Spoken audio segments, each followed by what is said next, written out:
forget like you? not say goodbye? And see you go without gifts? Oh, never. Love you. Elizabeth. Lines to Amelia upon leaving Miss Pinkerton's academy. Farewell, farewell, sweet friend of childhood years. Let sorrow not detain thee, nor our tears. Thy wings have grown, they seek another nest. I can't. Oh, Amelia,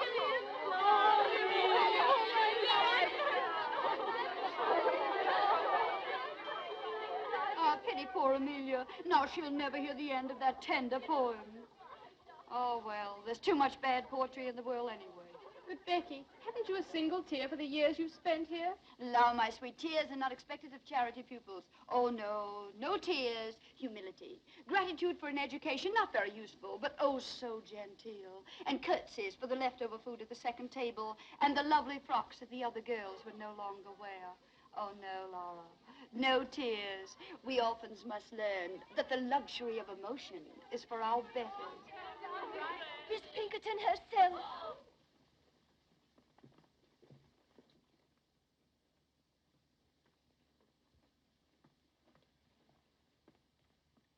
Miss Sedley,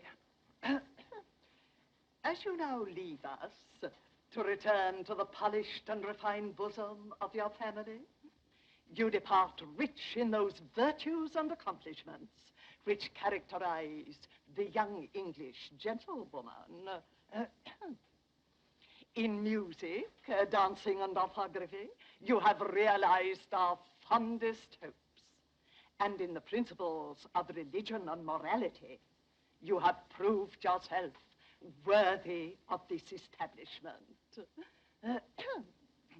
Receive, then, dear child, this elegantly bound copy of the illustrious Dr. Johnson's dictionary as a token of my affection. Dictionary. Oh, it shall always rest under my pillow. No.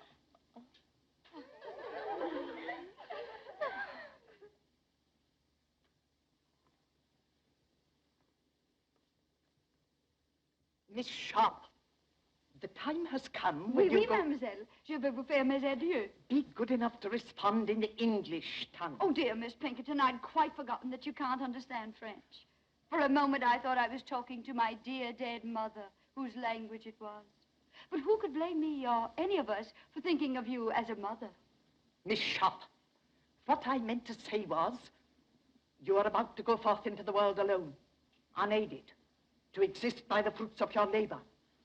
I hope you go with a feeling of gratitude for the gifts you have received within these walls. Oh, Mom, what other feeling is possible? Not one of hatred, certainly. Not one of wanting to leave this place.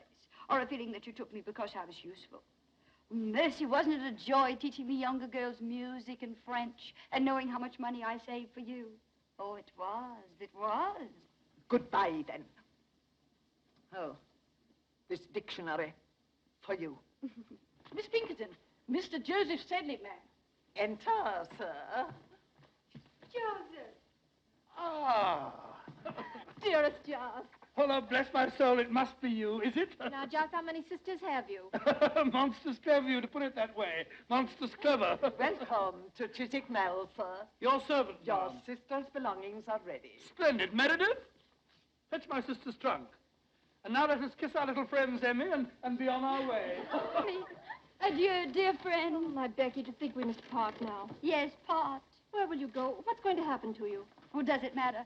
Thank heaven you are safely cared for. Oh, Becky, permit me, my brother Joseph. Your servant, ma'am. Who's coming to take you away, darling? The diligence. Public conveyance? Well, it'll have to do. I've no gallant brother to claim me. But my 4 horses claim you, that are waiting outside. Miss Sharp's traveling arrangements have already been made. What is your destination? Well, I have no destination. Not until I find a home, or a room, a garret, any pillar to lay my head upon. Amelia's is true, not a pillar to her name. No, it isn't true. No longer. Becky, you're coming home with me until you find suitable employment somewhere. No, I mustn't burden you. Oh, you angel. Huzzah! I shout huzzah! My man will see to your trunk presently. I feel it my duty to warn you. I can't abandon her. She has nobody. Nobody. Goodbye, Miss Pinkerton. Goodbye.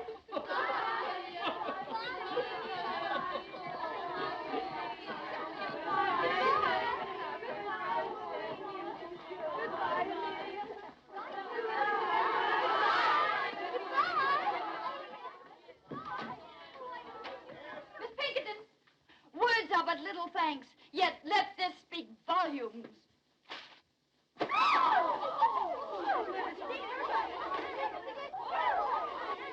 Back to your rooms.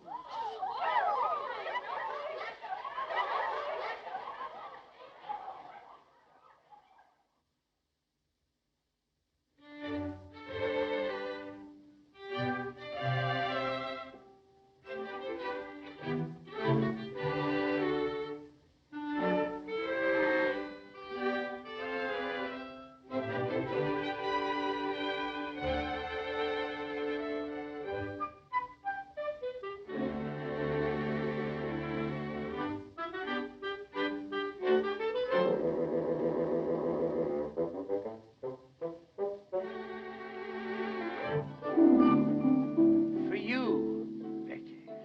Oh, I shall press this one, too. I've kept all of your dear flowers. Becky, I don't know what to say to you. By Jove, dare I call you Your what, Joseph? my bird? Or something similar? I wonder if young Osmond in there is calling Amelia something similar.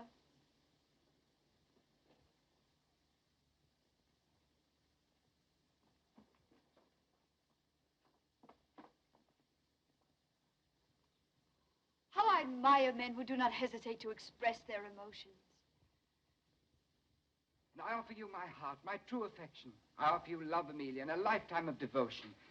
Now you have heard us both. The choice is yours, madam. Why do you make it so difficult for me? Two little boys I grew up with. How am I to choose between them? Am I to say no to you, William, whom I've always respected? Or to you, George, whom I've always Loved, Amelia, loved. admired? Let him be your choice, then. Take George.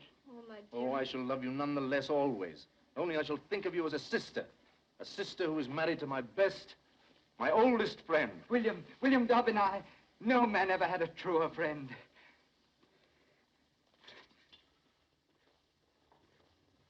By Jove, that scoundrel kissed my sister's hand. I'll make him marry her. Too late, Joseph. The question has just been popped. What? Why, I didn't realize it. Why, that's beautiful. What a handsome best man you'll make. Only I'll not be there to see you. I'll be gone by then. Not if Joseph Sedley has anything to do with it. How can Joseph Sedley keep me here? By offering you the continued hospitality of his father's home. You're too noble. But if you were to keep me here any longer, I should never want to leave. I dreamed that I could stay forever. Oh, see you about me, receive your roses. An idle dream, isn't it, Joseph? I... A foolish, unrealizable dream. But I must face the world, look for employment. Becky, don't. What is it, Joseph? Do you care? Do I care? Why, when I think of you without a home, I'm completely unmanned.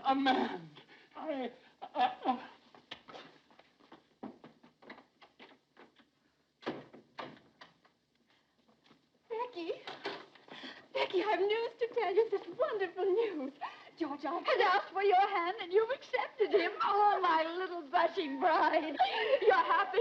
Becky, you'll never know how happy you're not in love. Oh, perhaps I am. Perhaps I, too, have given my heart. And you never told me about him. We wanted to surprise you. Joseph is so shy, so timid. Oh, Josie. Oh, Becky, you poor girl. Poor? Is Joseph so undesirable a match? Oh, then it must be I. Oh, Father would never approve. I know him. I understand. I've reached above my station. I've no fine pedigree. Oh, stop, Becky. Father has ambitions for Joseph. He plans to send him to India on government service. Wise father. Well, don't weep, precious. I'll marry one of these days, some worthy tradesman, a draper, a greengrocer, someone humble, fit to my position. Present my compliments to your father and say that I'm leaving tonight. And good luck to Joseph, the civil servant. The government needs men of courage, decision, men of brains.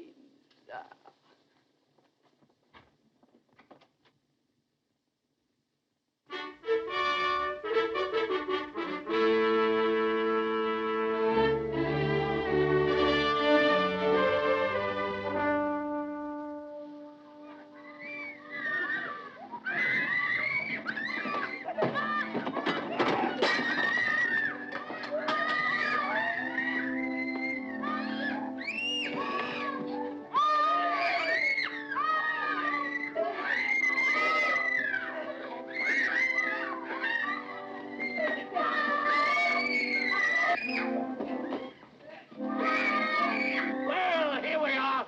Don't be making up your mind too soon that you'll be wanting to stay here. Are they my pupils? Uh-huh. Brood of Satan, that's what they are.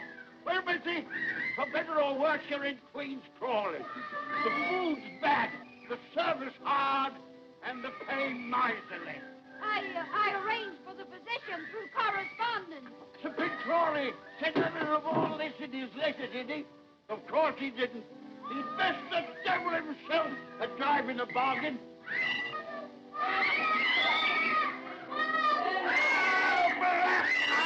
What the devil are you making all this noise for?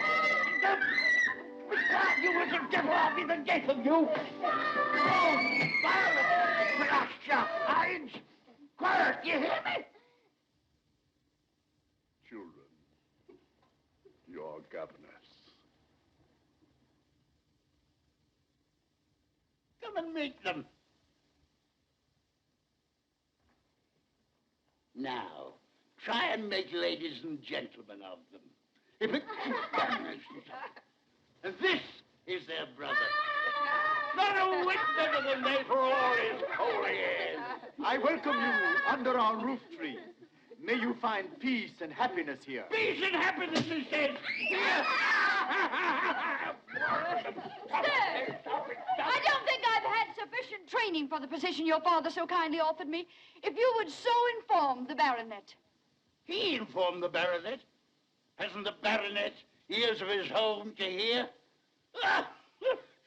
Bless you, missy. I'm Sir Pig Crawley, and these are my children.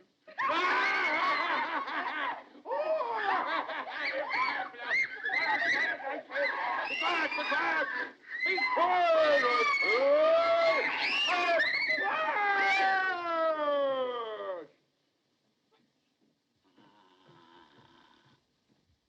And that's another son. As worthless a scoundrel as ever wore the king's uniform.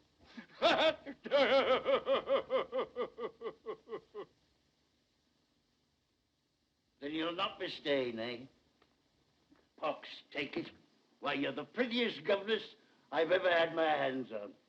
Sir Pitt, as I was saying, although I haven't had enough experience for so exacting a position, still I should like to accept. These dear little children have completely won my heart. Ah, you'll live to regret it, but I'm glad. My name is Becky, darling. Would you like me to read you a pretty story? No.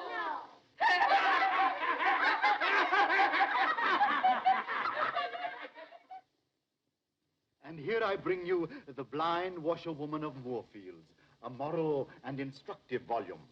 Mr. Pitt, your kindness, it said, but I haven't yet finished Thrump's legacy that you brought me last week. Read them both, then. Read them both.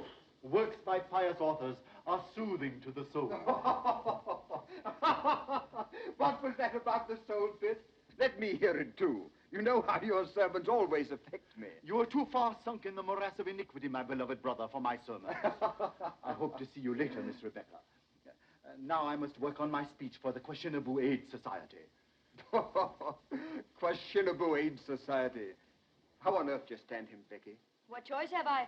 I must watch the side my bread is buttered on. Why eat bread with that little mouth that was made for cake and kisses? And of the two, you would willingly supply the second. Oh, not enough. Not half so nourishing as bread. On the contrary, every kiss counts, Becky. I'm returning to London tomorrow. Regimental duty. London's such a large town. So many willing lips to please a soldier. Yes, but none like yours. Becky, these pretty little hands, who will hold them when I'm gone? They'll be very busy. Washing Violet and combing Rose and mending Sir Pitt's shirts. Oh, blast it, you shouldn't be doing all that. Becky, if I were to ask you to come to London, to find a position for yourself... I've tried all that. No Queen's Crawley is my haven. Oh, but there must be something. Becky, wait. I have an aunt in London. Young and pretty, of course. No, old and a spinster, but rich. I can persuade her that she shouldn't stay alone, that she needs a companion. And I need a protector, Rawdon. Becky! Becky Sharp! Can't you hear me? Where is that girl? Sharp! Sharp! Sharp! Miss Crawley, ma'am, are you perhaps calling Miss Sharp, ma'am? No, I'm calling on heaven to help me preserve me calm. Where are my drops? Where's my jelly? Am I to sit here and be murdered with inattention? Where in blazes is that misbegotten girl? Miss Crawley, ma'am, if I may venture the opinion, ma'am, Miss Sharp has left the house, ma'am, probably on some dark, amorous errand. Some dark, amorous errand, eh? I wouldn't put it past her. Oh, I've been watching her for weeks. A smile for the butcher and a smile for the baker. That girl hasn't a principle to bless herself with. That's what I like about her. Yes. What are those weeds doing here? You know how vegetation nauseates me. But these were brought by your nephew, ma'am, Captain Crawley. They're a cozy nosegay. Throw it out. And throw my nephew out, too. What the devil is he doing round here every single day? Well, that's not hard to guess, ma'am. Miss Sharp has a way of blinking and a way of winking. Briggs, are you suggesting that my nephew would as much as notice that girl? How dare you? Show him in. And get Miss Sharp for me. Go to her room. Get her. Don't you come back here without her. Yes, ma'am. Oh, my head, my head. I know I shall get the vapors. Miss Crawley is awaiting you, sir. Dear Aunt Julia.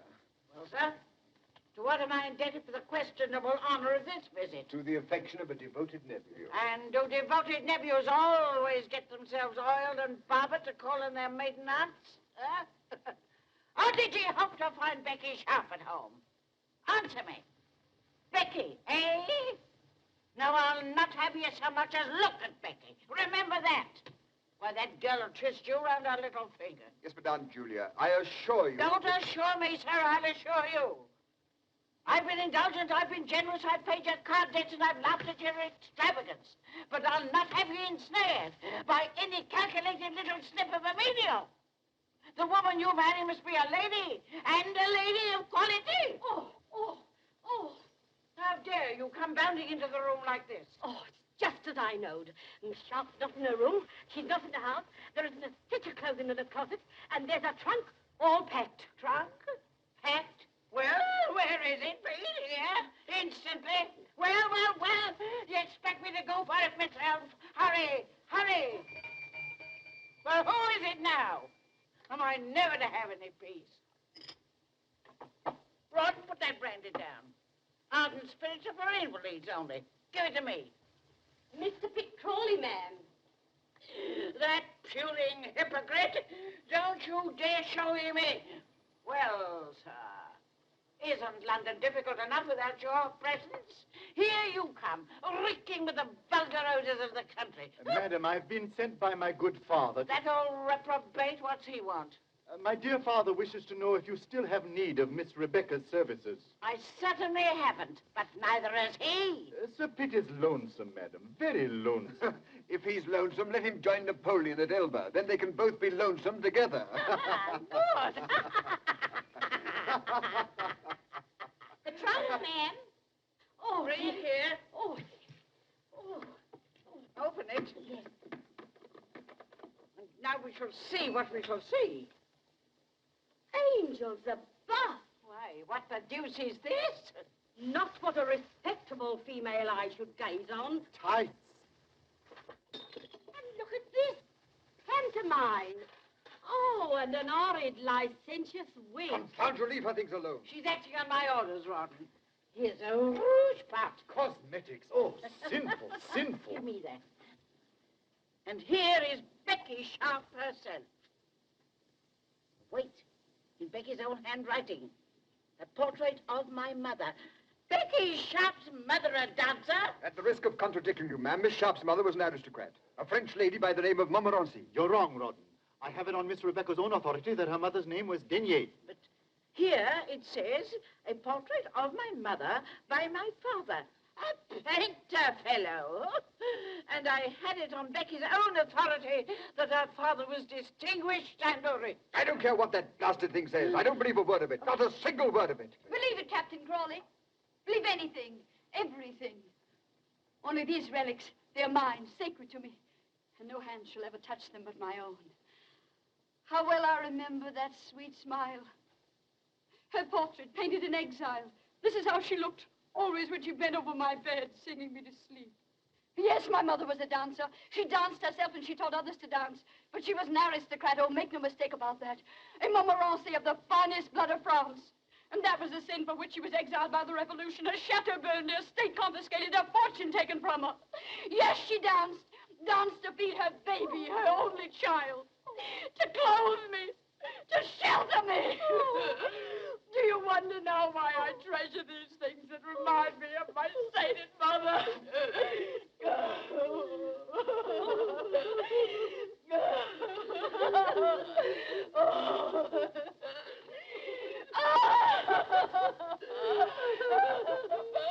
And a dear little string of beads. Miss Rebecca, don't. Sorrow diminisheth when the heart is pure. Briggs! How dare you apologize to Miss Sharp at once? Miss Sharp? Dear Miss Sharp?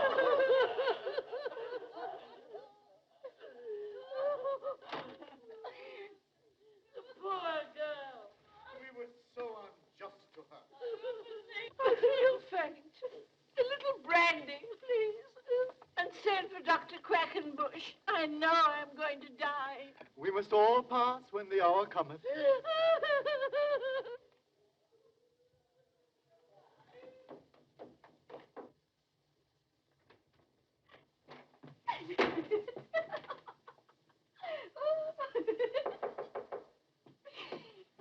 Come in.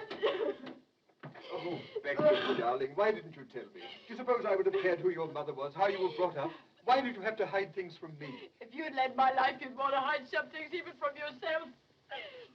Oh, tell me, are you sorry about yesterday? I sorry? Why, Becky, darling, you're my wife now, my own sweet wife. Your wife. We've been married less than 24 hours, and already you doubt my word. I don't, darling. I only want to know. No. What more? Still more? Endlessly? Do you want to hear about my father? How he drank? How drink killed his talent, his hopes, his wife? Well, he beat her. And when I begged him, Daddy, Daddy, don't strike her, strike me. What do you think he did? Well, I'll tell you. He struck me. Oh, my sweet Becky, my poor darling. Oh, don't pity me. Perhaps I'm lying. Perhaps I'm inventing the story as I go along. I don't care. I still love you. Oh, that's what I wanted to hear. Love me, Rawdon. Love me. I've had so little love in my life. I've been kicked about so much. Well, take me away from here. Oh, but Becky, we couldn't do that. My aunt would disinherit me. Well, who cares if she does? We mean more to each other than money. Oh, darling, get a hackney coach. Come for me when it's dark. Oh, why did I want you, my silly? What have you? Not a penny, not a plan, not ambition. Oh, but we'll make out, my Rawdon. We'll make out. Life owes me many things, and I intend to get them. All it takes is the least touch of wit. Oh, don't look so disturbed. I don't expect you to supply the wit. That's my dowry to you.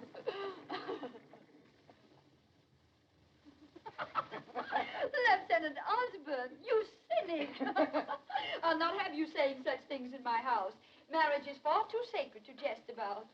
Amelia, did you hear what your husband said? No, darling. That Rawdon was prolonging our honeymoon just to scare other men away from me. George is such a wit. Yes, both of you are, dear. Do you think I've done justice to your treasure, Lieutenant Osborne? Beautiful. So delicate. Is that all the praise I deserve? Oh, Amelia, your husband's embarrassing me. He simply doesn't respond to all. Don't be too critical, love. Your beauty is too gentle to reproduce. Becky, how talented you are. It's lovely. Oh. George, what the deuce is keeping you? We want you back in the game. Oh, George. George, please don't play anymore. You've lost so much lately. Oh, let him play. Gambling's an agreeable vice for young men. We can't afford it. We're already in debt. Debt? Lo, my precious, look about you. This is the house the debt built. Why, and wearing debt, you're standing on a debt rug. Oh, we must owe money to every shopkeeper in London. We mustn't, but we do. Come on, George. Let me touch your hand. It'll bring you luck. Now, gentlemen, I said 8, and I keep my word. Only 3 short. Yes, time out. It's my turn. Where's your lady, Rawdon? She promised to stand behind my chair and bring me luck. She promised me that. Perhaps that's the way she entices Rawdon's victims. The vixen, she plays no favorites, does she, gentlemen? George, would you like to throw next? How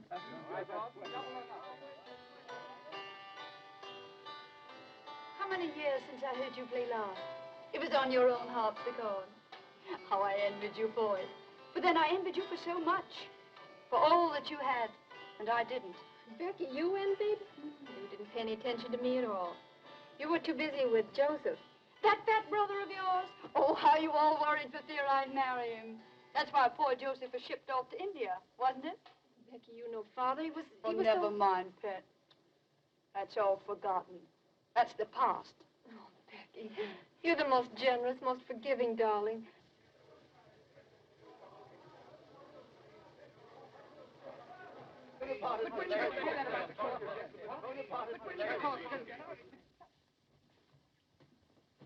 Becky, Amelia, Captain Thorndyke has just told us. Napoleon has escaped from Elba. Napoleon? Napoleon? War? War, yes. Our regiment will be ordered to Belgium. How terrible. How amusing. Becky, but what are you saying? What luck. What incredibly dazzling luck. Are you out of your mind? Yes, I'm crazy for joy. War, Belgium, a new start. But what have we here? Debts, tradesmen getting nasty, bills. Why do you think our luck will improve in Brussels? Because we'll force it to. Silver. Aren't they pretty? I found them in a little curiosity shop and I couldn't resist them. 7. 7 again. Becky. Don't imagine I'd ever use them. How silly you are. You look so frightened. They happened to amuse me. I had no idea they were loaded. Not for us, are they, dear? That's not the way to coax lady luck. Not your way. By gad, no. No, sweet. No. Remember what's ahead of us. Brussels. Brussels. Oh, everybody will be there. The officers with their wives, the best people, the richest people, society. A new life, Rawdon. Oh, we should be very grateful to Napoleon. Darling.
Why, we had in Paris, remember? Well, the most amazing thing. Wonderful. It rather reminds me of that.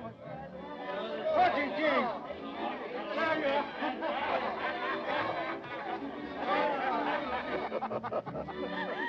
Now I understand why Wellington keeps us in Brussels. England expects every man to do his duty. Nightly. Now, General, don't make me sorry I invited you. I shall send you home. To be thrown out by the Duchess of Richmond is the beginning of a social career.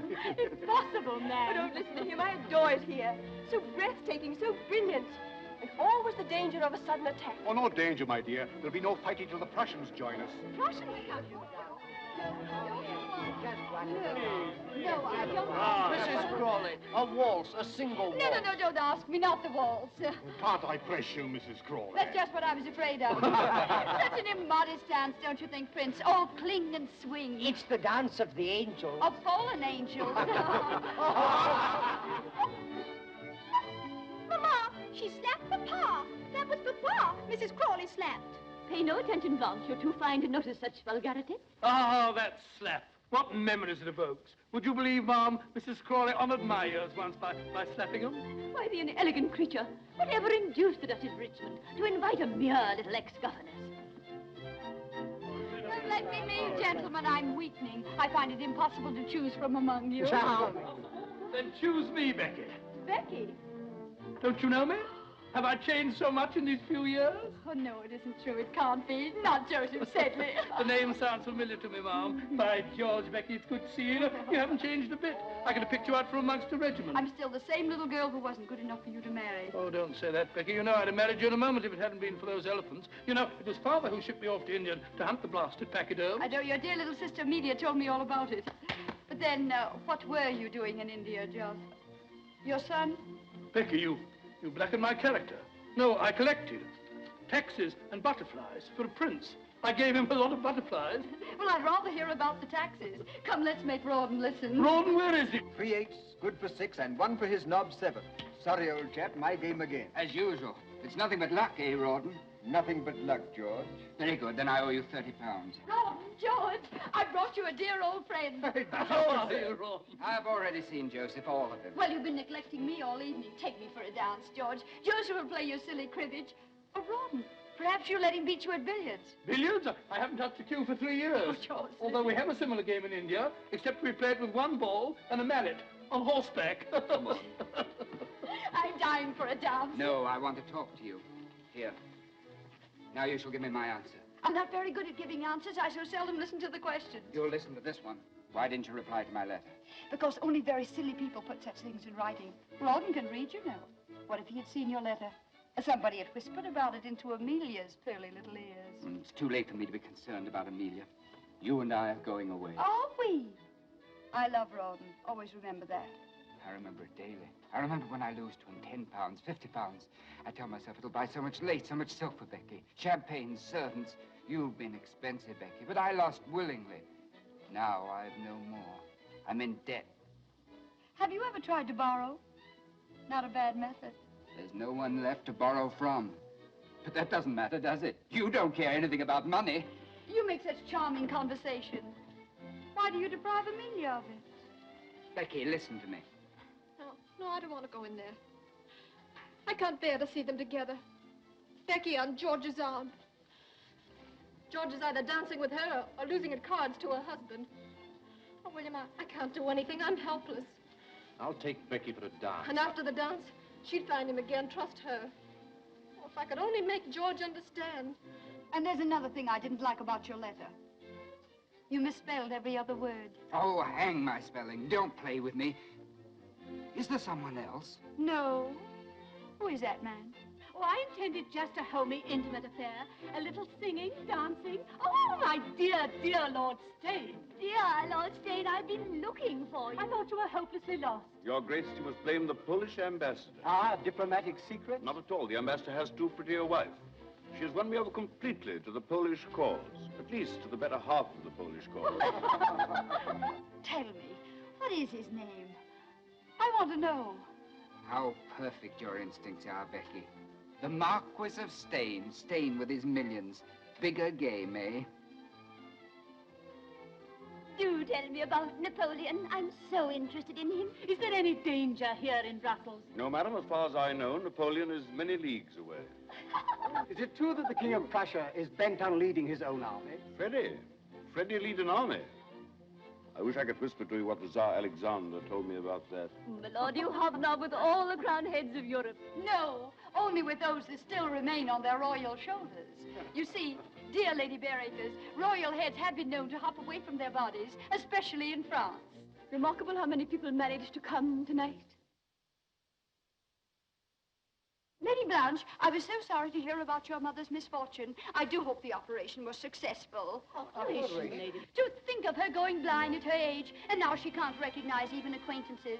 These are glass eyes you're wearing, aren't they? Perfect, perfect. I do hope they'll continue to attract men. Oh. Who is that remarkable woman?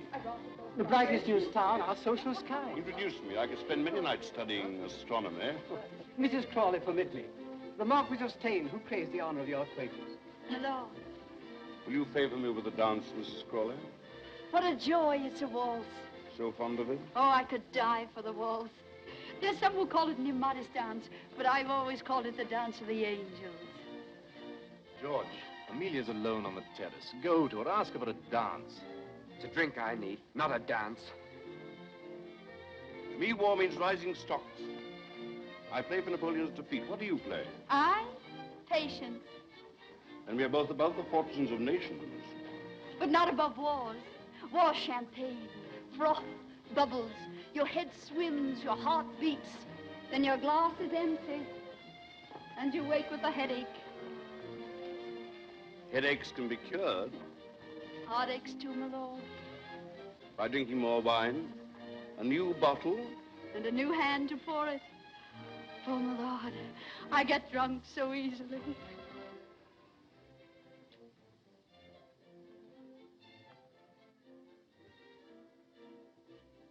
Are we both waiting for a light in that sky, madam? Yes, I want this night to end. I don't want the dark. Heaven help us if it ends too soon. If light comes before it's due. Your Grace, Who is that man? Duke of Wellington. Oh. What's there in the distance? There, a village, small village, Waterloo, or some such name. And then they went on from there. And it was at that point.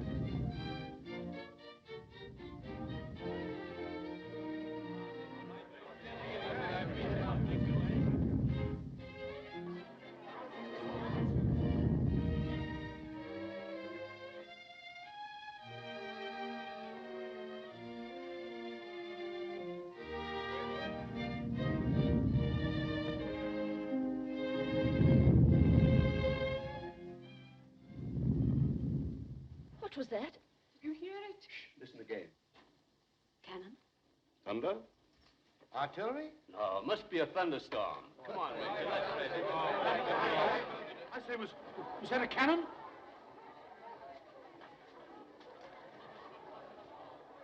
General, Your Grace, can they shoot this far? Sometimes I almost wish they could. Oh, it's nothing. It must have been the wind. Just a thunderstorm. Oh, I was so frightened. It's a false alarm. Let's dance.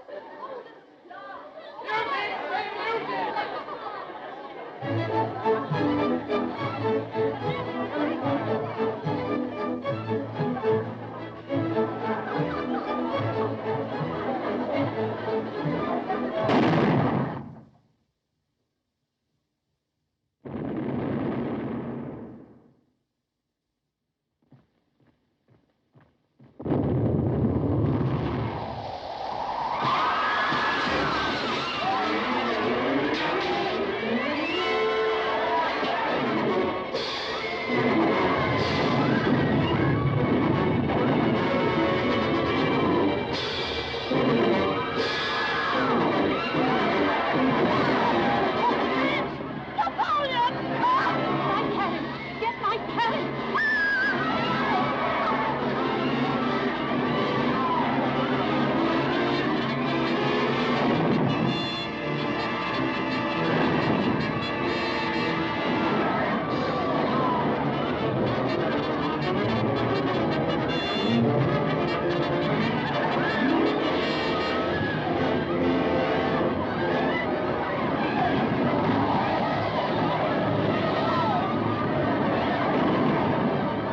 Wait for me here.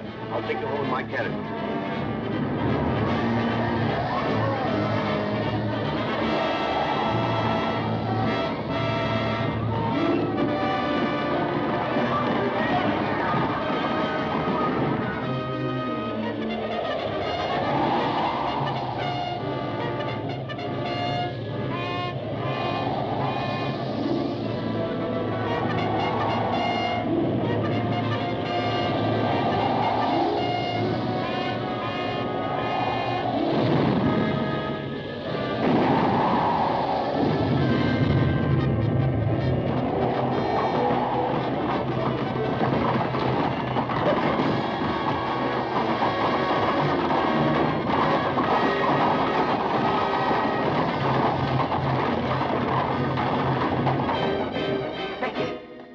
Come with me. I'll take you home.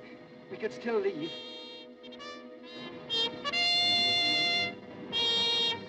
The call to colors. Did you hear it, Lieutenant? The call to colors. It means nothing to me. You're coming with me. Oh, I'll desert Becky. We'll go somewhere, to Canada, to Sydney. Only let's hurry. There's still time. Why not take your wife, George?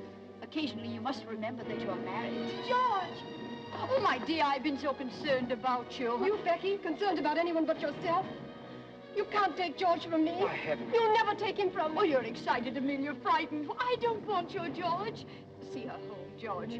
Take care of my poor Emmy. Au revoir, George. I'll be watching you from the balcony.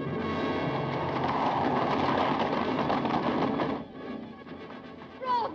Darling. Oh, Ron. Darling, where have you been? Wellington's orders. I just dashed back for a few moments. Oh, darling, I have so many things to tell you before I go.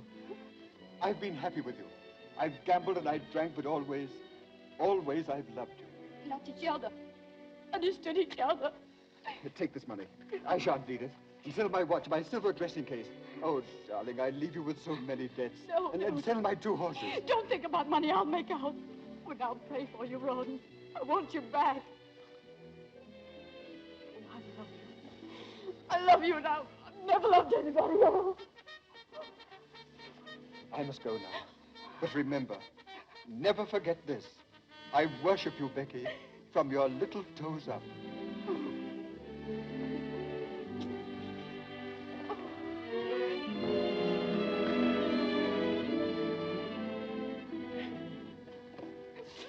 Oh, Ron.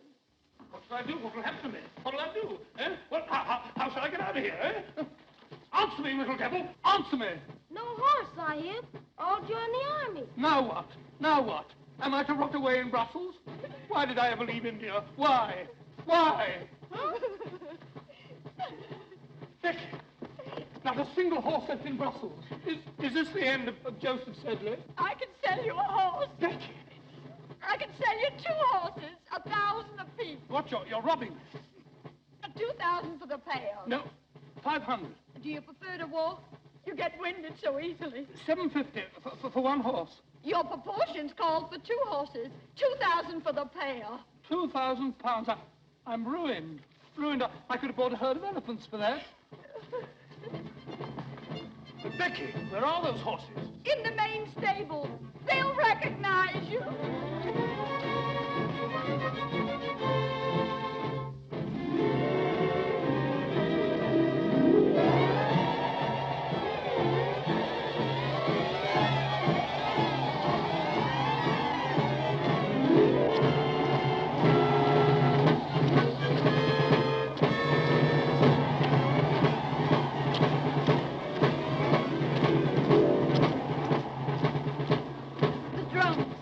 Marching men. In an hour, they'll be dying for their country. Dying for their country. Well, I'm dying for my breakfast.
Lady Southdown, would you do me the honor? Lord Liverpool, please condescend. And Mrs. Siddons, please. Your Grace, Mr. Shelley. My dear brother. Lord Holland and I wish to sue for the privilege of sitting on your right. The loser is to challenge the winner to pistols at 40 paces. Lord Holland's seat is next to Lady Southdown. And you are by the famous Mrs. Siddons. What would Mayfair say if the dangerous Beau Brummel sat next to me? clap their hands. You can't clap your hands when you're whispering behind your palm. Lord Stane. Huzzah! I shout a heartfelt huzzah. With all these famous men here, I feel I'm sitting in the House of Lords. Or lying in Westminster Abbey.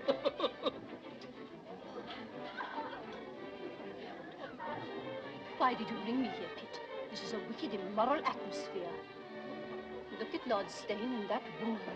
That woman is your sister-in-law now, Jane, please remember. And remember also that she's very pious. Why, before I married you, she and I used to read sermons together. Everything is so delightful in your new home, my dear. These pictures, family portraits. Ancestors, Lady Southdown. Oh, yours or Captain Crawley? Oh, mine. The Duke and Duchess de Coveney, Lavinia and Alistair. I bought them last week, £5 apiece.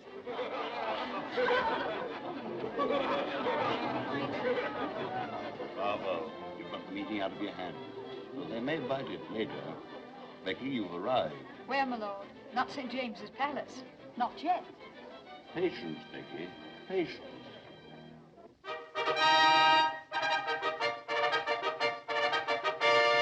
be presented, Miss Elizabeth Fortley Cooper.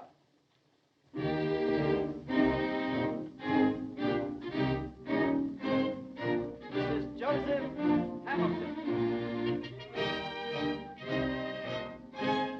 Now, watch little Mrs. Crawley. She's waged me £100 the Prince Regent will stop the presentation to talk to her. That's unthinkable. The court of St. James will be shaken to its solemn foundation. The foundations may be solemn, but the head isn't. To be presented, Mrs. Rawdon Frost. Did you get it? Yes, I have the address. And the man absolutely guarantees to take £10 off you in a week. Ah. To be presented, Lady Sybil Gray. Voilà, madame. Oh! Exquis! Ravissant! Magnifique! Oh, séduisant, madame. Monstrous elegant, Becky. Monstrous. Tell the messenger I'll keep it. Il ne peut pas le laisser sans avoir reçu quelque chose. Is the man mad? Can you imagine a tradesman demanding cash in this house? An outrage. Shall I kick him down the stairs? Be your usual gallant self and just pay the bill. Voilà, monsieur. £25. Oui, monsieur. Well, I don't pay that much for my Sunday breeches. Merci, monsieur. Look here, Becky. Every time I come here, it costs me money. You either borrow, or I have to gamble and lose like a gentleman. Why do you come? To advance myself. Did you or did you not promise me that Lord Stane would have me appointed to some post? Well, I've spoken to him, and he thinks you'd make a very fine consul at some distant spot. When? When? I thunder when? Promises are not enough. Am I a consul? Do I wear a sword and a cocked hat? And do I stand for the British Lion? No. Thrice no. Yes, thrice yes. It's all settled. You're to be made consul for Sierra Leone. Sierra Leone? Sierra Leone? But Becky, those chaps are all cannibals. How would they take to me? Oh, I think they'd get to like you, bit by bit. Huh? But look here, Becky. At last. Hello, Ron. Where on earth have you been? I've worried about you all night long. Oh, I'm sorry. You shouldn't have. I stayed at the club. Club, eh? You must have met some sirens, that's what. Sirens. Come now, Ron. Confess. You'll come again tomorrow, won't you? Well, I'm here now, you know. But wouldn't this be a good time to be buying that cocked hat and sword? That's right.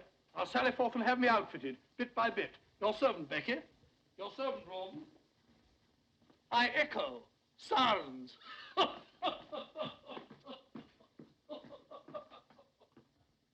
Curry and Carter, £37 for livery. And here's a little billet-doux for 800 or they'll sue. Bagatelle. What's wrong, Rawdon? Everything.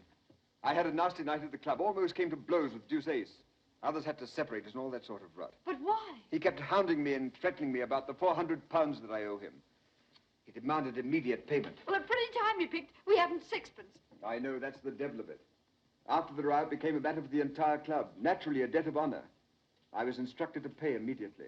Well, you go away for a few days and the whole thing will blow over. No, it won't. This is not like owing money to a shopkeeper. This is a gambling debt. I pay or I'm expelled. Captain Dobbin is in charge of collecting it. Who? William Dobbin. He represents the club. Oh. Do say, that little swine. Why, he was here last week and he never even mentioned the debt. He and I gambled while you played billiards. Gamble? What did you play? Dice, and I won. For heaven's sake, you didn't buy The any... loaded dice. Oh, come now. I promised you I never would. A promise is a promise. Why, I don't even know where they are. I seem to have lost them. Why do you look at me like that?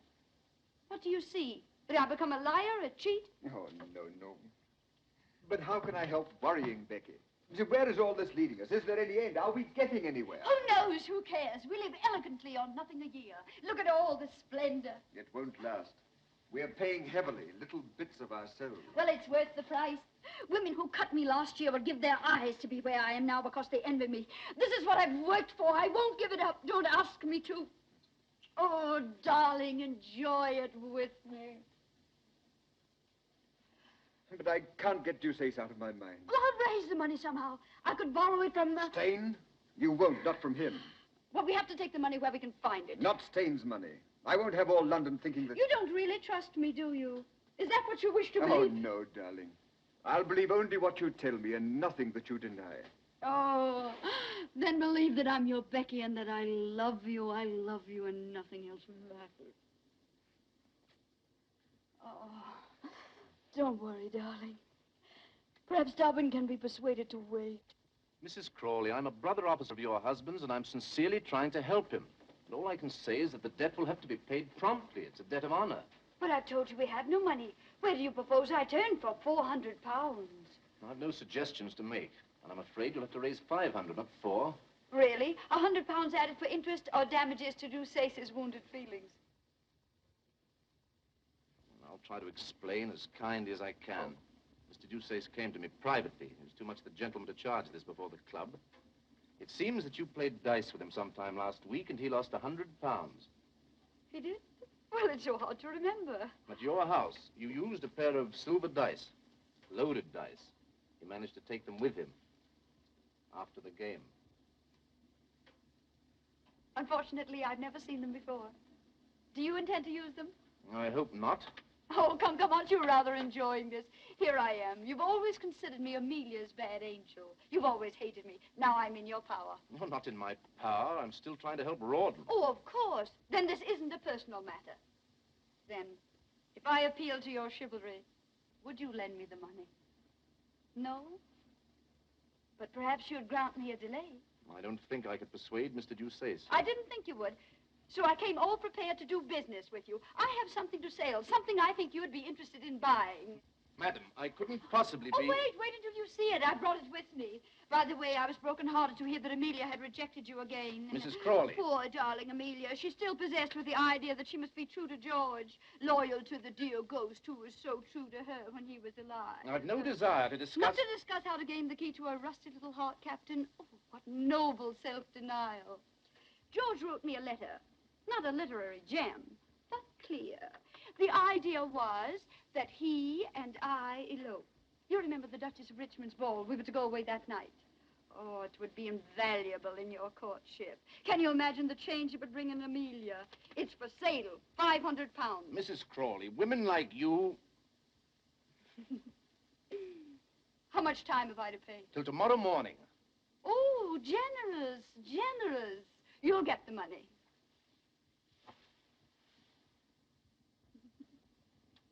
I was just thinking, if I were Amelia, would I respond any more readily to your charms?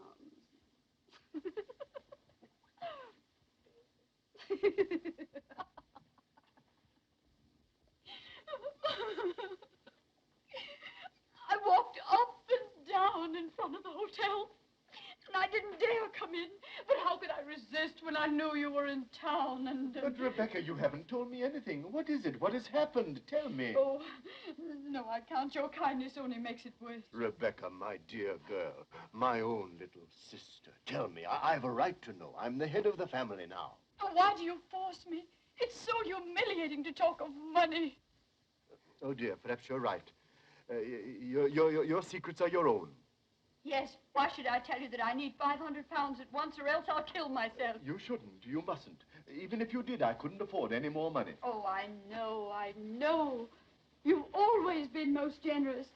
Besides, someone else has offered to help me. Someone else? Who? Oh, a friend. On second thought, you can have it, sister. Brother. But on a condition that you let me rescue you from an unholy and imprudent connection. Oh. I refer to the Marquis of Stane. Promise me that. Dear Rebecca, promise me. My conscience is against it.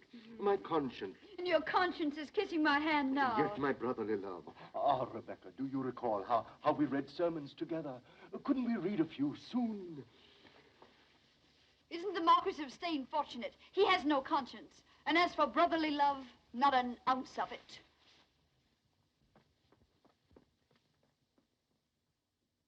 Thus each performs her part, Mama. The birds have found their voices. And I'm to find £500 for you and thus perform my part.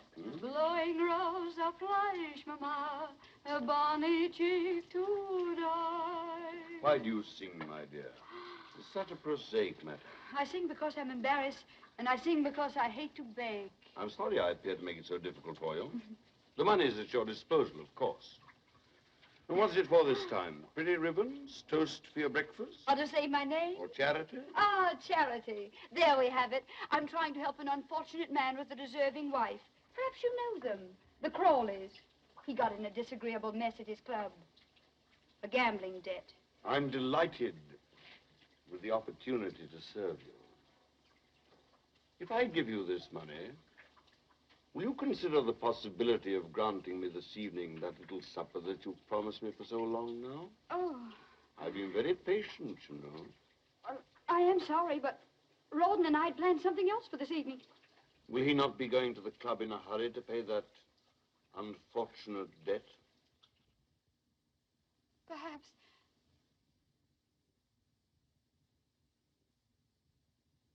He'll have to, won't he? Yes.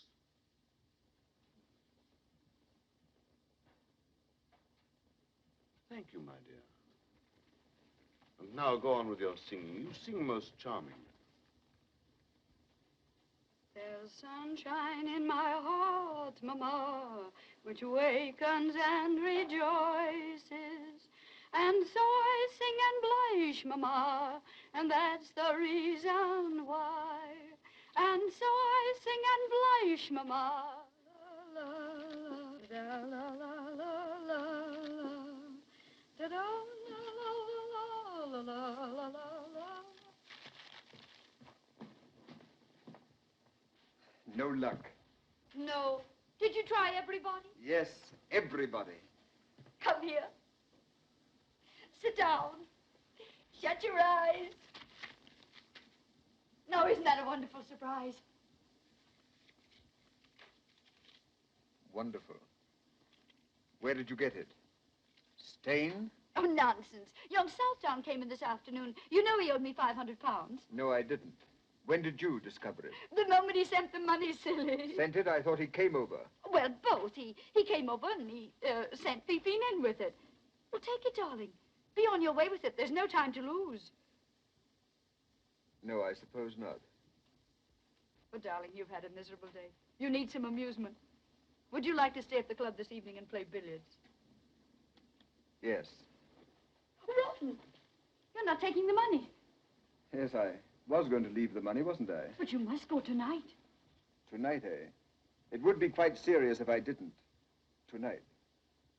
I agree with you. Oh, Rawdon, it's our last debt. We'll never have another. Once this last debt is paid.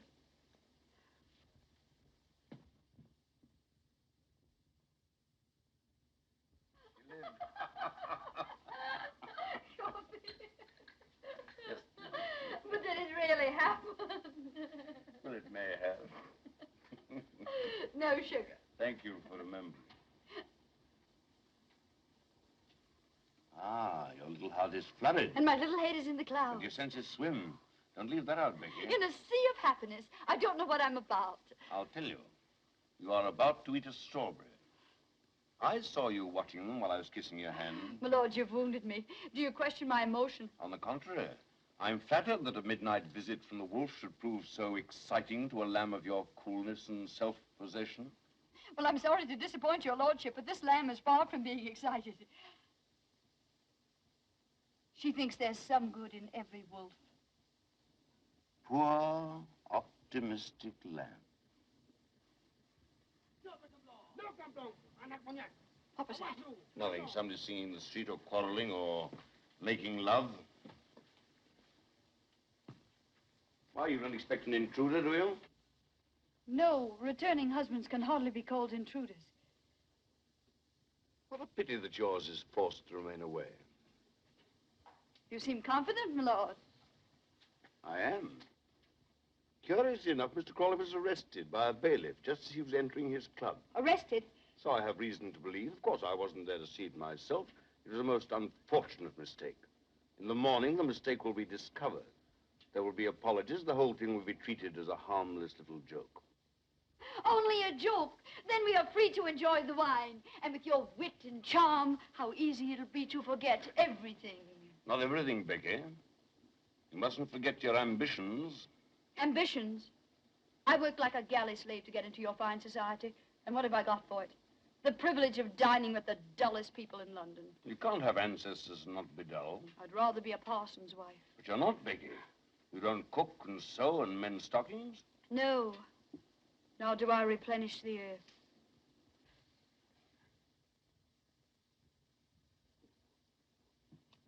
Therefore, you must enjoy life as you find it, Becky. We mustn't be hypocrites, you know. Otherwise, what would happen to things like this little feast of ours? This innocent little feast. My lord, always your little generosities. What beautiful pearls. Didn't you hear something? You heard your own wicked little heart. No, no. How did you do it, Becky? How the devil did you ever catch my fancy? Because there isn't an ounce of sweetness or goodness about you. That's your secret. Oh, wait, wait. We must drink to that. To your marvelous portrait of me. To your shrewd understanding. Here's to...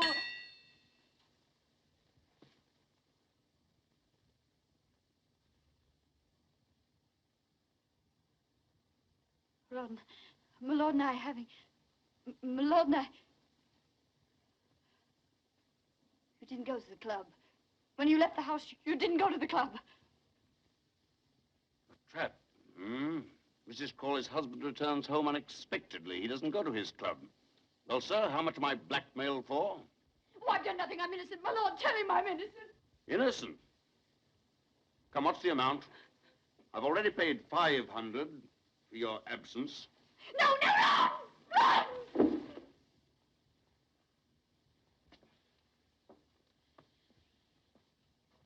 I'll make you pay for this. You'll regret this to the end of your life. Why bother? Why squabble about something that you don't own and I don't want? Oh, Ron, listen to me. If I've ever done anything... Those pearls, take them off. I can explain. I've nothing to hide. All the world might have been here. Don't hate me! Oh, let them go. I don't want them. It's only you I want. I love you. I love you. I won't let you go. I'll fight for you. I couldn't have done anything else. I had to help. I had to do something for you, for both of us. Don't hate me. Try to understand. Oh, my darling, I'm yours. Nothing else matters. My love for you is the only real thing I have in my life. Don't take that away from me. Don't leave me. You can't leave me. I'm your wife. Not my wife. Just someone I was once married to. But that's over with. Ron! Oh.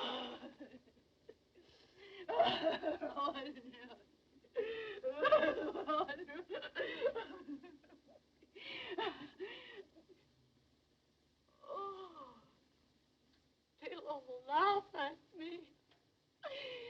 Oh, how they laugh.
Up with it. Capital! I had no idea such places existed. The seamy side of life, my boy. The seamy side, eh? Yes, and we've been watching the sea.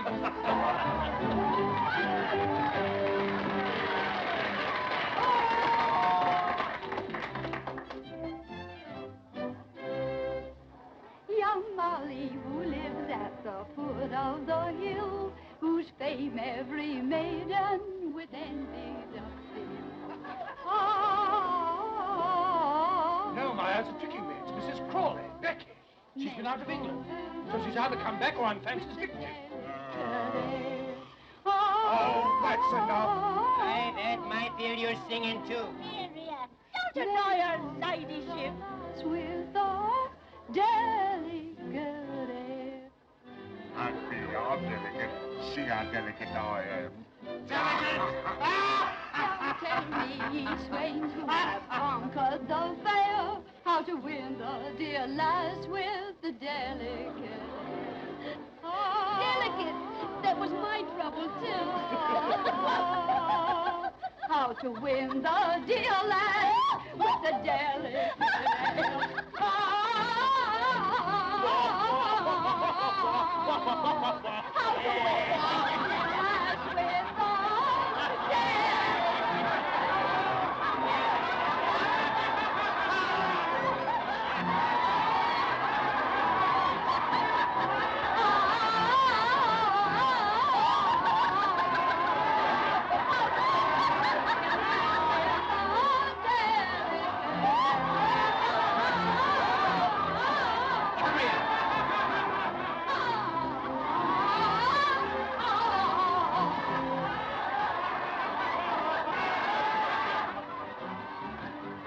Out with you. You imposter.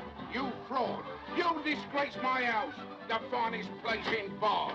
a pigsty run by a hog for swine. And what are you? A lady.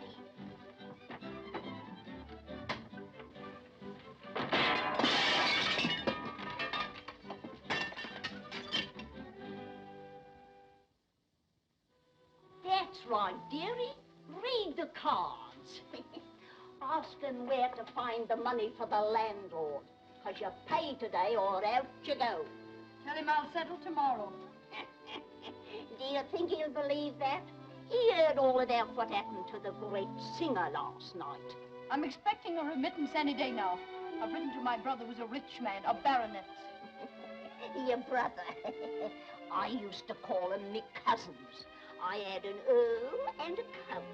You wouldn't think it, would you, looking at me now? But I was a dancer. I had me home in Park Lane, me jewels, me carriages. Now I've got me broom and me scrubbing brush. There won't be any brush for me nor broom, you old crow. It's not in the cards. The King of Hearts, Rawdon. See how close we are to each other? There's the King of Spades between them. The King of Spades.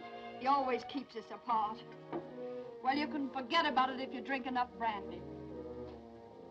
Superstition nonsense. I'm not the Queen of Hearts and Rawdon's not the King. Who cares? Cards won't bring him back anyway. Then why do you sit here wishing and sighing? Because I dream and I don't want to dream. I don't want to see him shipwrecked, killed, dying of fever. The Ace of Spades. Do you think he's dead? Cards never lie.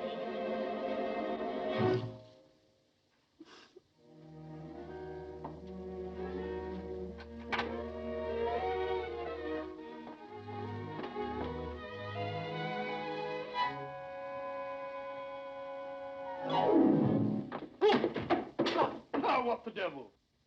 Perhaps we're not welcome. Here. Mrs. Crawley? Becky? Come in. Becky! What a time I had finding you. What happened to you after the theater last night? Did you fly off in a balloon? Becky, you mustn't look away. Emmy, how can I face you here, looking like this? Joseph, my gentle friend. Ah, that's better. Thought you were going to throw me out. You know, that brush in my stomach wasn't very cordial. Emmy, what are you doing here? Why did you come? Nothing could have kept me away. Oh, but when Joseph came home and said that he'd seen you, why... I said, Emmy, I've just seen Becky cutting capers. She said you didn't. I said I did. Capers. We've gone on arguing for hours. But Dobbin arrived with a pineapple. Dobbin? Is he with you? Are you married to him? Oh, no, he just happened to accompany us. He's been happening for years. What I mean to say is accompanying Emmy. At this very moment, he's down in the tap room, accompanying a mug of beer. He wouldn't come up. He still remembers. Don't, Becky. The past must be forgotten. Oh, not that, dear. It's such a mess. I've been too sick, too dejected to put things in order. Oh, it doesn't matter, dear. We always used to sit on the bed for our talks. Come sit by me. Amelia. Oh. Becky, I still have your little bed. It's in my house. Oh. How would you like to have it again for your very own? I offer it to you with all the old affection. Amelia. You can't stay here. Come and live with me. Oh, this is a dream. Dream, eh? Well, it isn't. Leave us, Joss. Go down to Dobbin in the tap room. Becky and I have much to say that's not for strange ears. My ears strange? They're the same ones I've worn for 40 years. Did you mean what you said? Do you know what you're doing for me? You're saving me from myself, from this, from Pitt with his leering charity in his clammy hands. I've written him a letter, pleading for money. You have no need of him now. No, I can go with you. Oh, for the first time in years, I'm happy again. I can breathe. You've done this for me. You, Emmy, you. Oh, always you've been like a sister to me, always. Come in. Oh, you've decided to come up after all. Amelia, Joseph has just told me that you've asked Mrs. Crawley to... Oh, I knew it. It was too good to last. that you've asked her to come and live with you. He told you the truth, William. Becky's the oldest friend I have in the world. She wasn't always a friend to you. I don't care to remember that. Isn't there such a thing as forgiveness? Forgive her if you will. Help her. Give her money, but don't take her with you. She needs me. She's hard. She's selfish. She'll take advantage of you. As your friend, I can't let you do this. Promise me you won't. I've given you the devotion of a lifetime. This is the only favor I've ever asked of you. If you deny me, this will mean the end of our friendship. I must do what's right. Then, goodbye. William!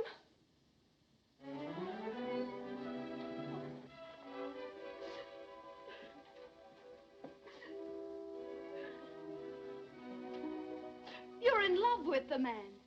You can't live without him. It would break your heart to lose him. Emmy, I'm not coming home with you. I'll not let you do this. I'll send you back to Dobbin, no matter how much he's hated me. Don't give up, love. Don't let it be taken from you by me or anybody else. Fight for it. Keep it. It doesn't come often. But you... Don't worry about me. I'll manage.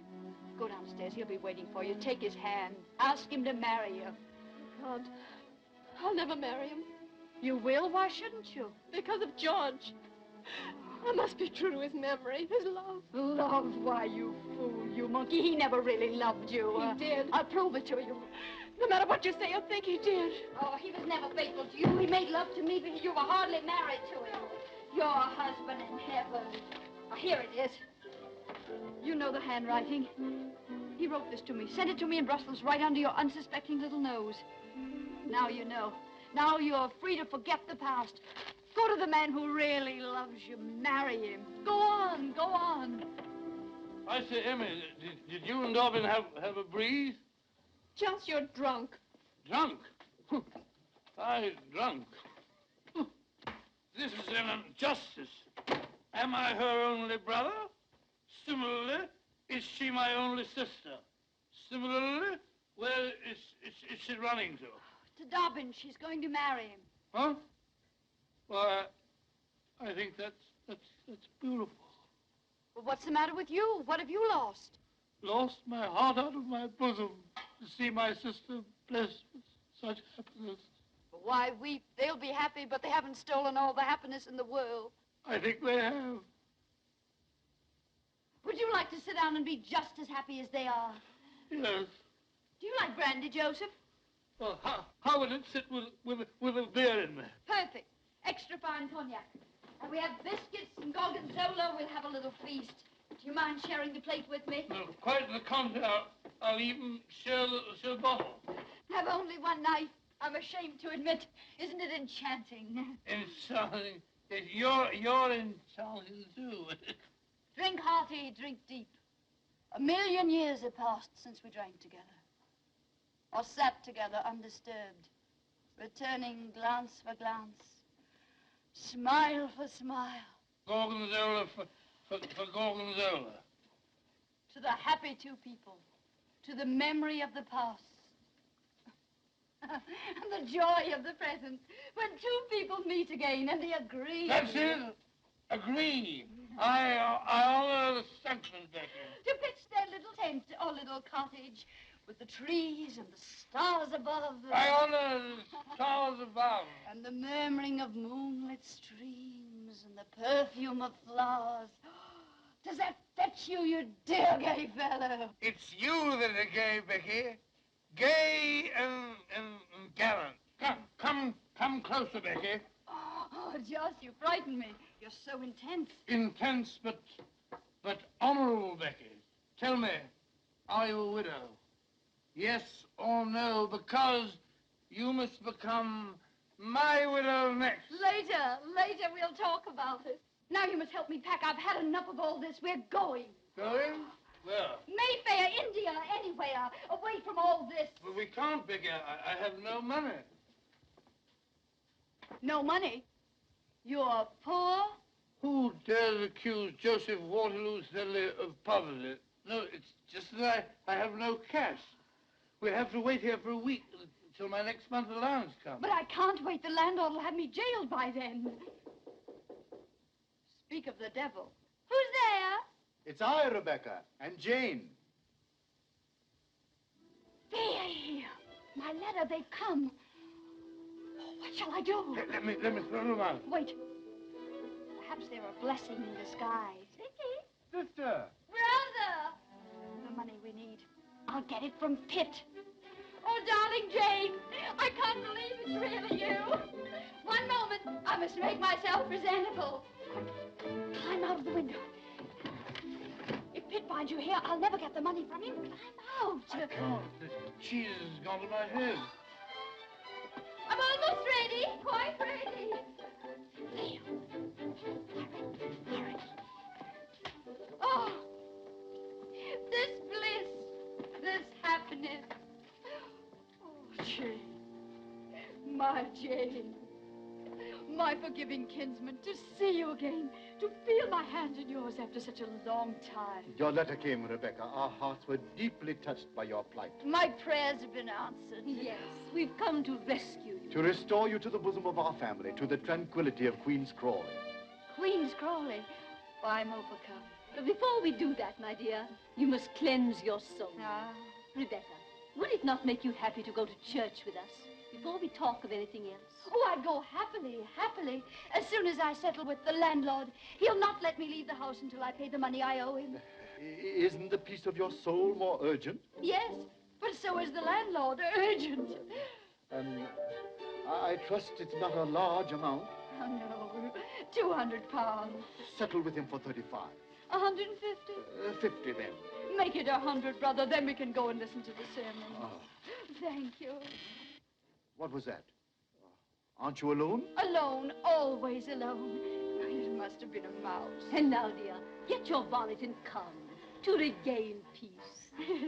Yes, regain. Peace. Oh, peace. Regain. Bonnet. Oh, what's wrong? Are you ill? My heart. The excitement of seeing you again. Some water. Oh, no.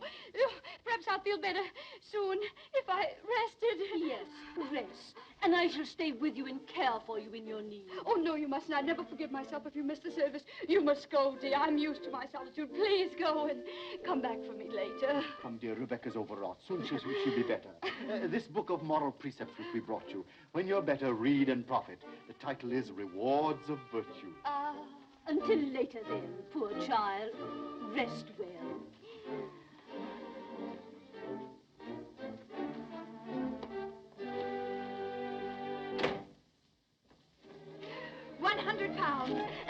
landlord 12. Don't stand there blinking at me. We must get out of here. I'm not blinking. That's love. With a trunk before love. Put those letters in the locket. We're going. India. Rich princes. Taxes to collect. Butterflies and elephants. And Rogers and rubies and gold. The book. Oh. Kid! Brother! Yes, Rebecca? My deepest gratitude, brother, but virtue is its own reward.